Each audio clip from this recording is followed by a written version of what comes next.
Tant qu'on n'avait pas les outils vraiment puissants de la génétique actuelle, tant qu'on ne savait pas travailler sur l'ensemble du génome, on pouvait toujours penser ce qui a été la croyance, si on peut dire, de tout le 19e et tout le 20e siècle, qui était fondée sur une observation indiscutable.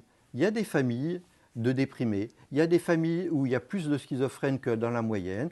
Autrement dit, hein, puisqu'il y a une tendance familiale à tel type de trouble mental plutôt que tel autre, bien évidemment, tous les gens, tous les psychiatres du 19e et du 20e se sont dit, ah ben bon, c'est génétique.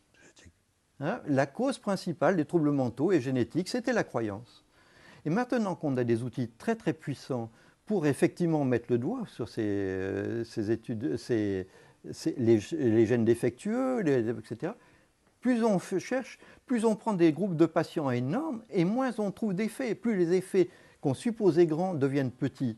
Et à l'inverse, quand on cherche des causes environnementales, qui peuvent être biologiques d'ailleurs, hein, eh bien là, plus ça va, plus on voit que ces causes environnementales sont fortes.